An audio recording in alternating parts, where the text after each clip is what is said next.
Today is a new day. I debated on whether to share the following or not.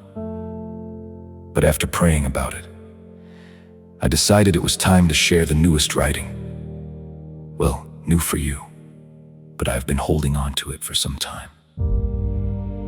As I have watched the news, scrolled social media, and had conversations with family and friends, I have been heartbroken. The division, the cruelty, the us versus them mentality. It literally makes me sick to my stomach. I have watched the name-calling. I have watched politics turn human beings into teams, tribes, targets, and enemies. People ask me all the time if I'm a Democrat or a Republican. My answer is simple. I vote for whoever I believe will do the least harm in that moment. That's it. Politics is taken on a level of hatred I want no part of. A house divided cannot stand.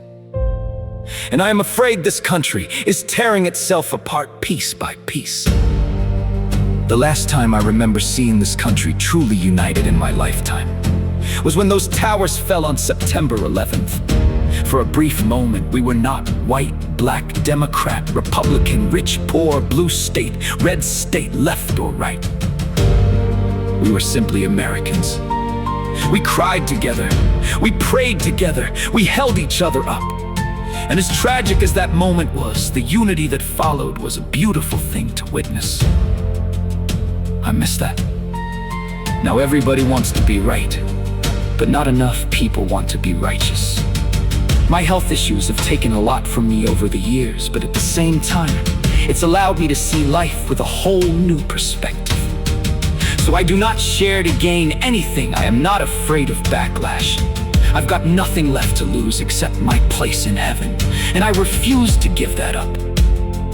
I don't agree with sin, any sin, but I will always love the person. That's what Jesus did. When the woman caught in adultery was thrown at his feet, the crowd wanted to stone her. They wanted punishment. They wanted to feel righteous by destroying someone else. But Jesus didn't join the mob. He protected her dignity first. Then he said, "Go and sin no more." He corrected the sin without crushing the soul. That's the example I try to follow. And look at how Jesus treated immigrants and strangers. He said, "I was a stranger, and you welcomed me." He praised the Good Samaritan, a foreigner, as the true neighbor. He never taught us to fear people crossing borders. But today, we treat immigrants in ways we wouldn't treat our dogs. We act like every one of them is a criminal. We forget they're human beings.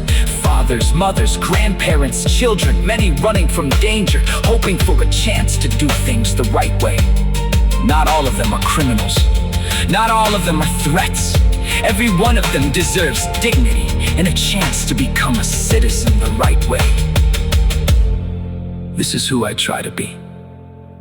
Someone who chooses decency, even when it costs something. Someone who refuses to join the outrage machine. Someone who speaks up for people being dehumanized, whether they're immigrants, LGBTQ, disabled, poor, or simply different. I do not have a platform. I do not have a microphone. I have a body that doesn't work very well anymore. But I still have eyes. I still have a conscience. And I still have a responsibility to speak the truth as I see it in the scriptures.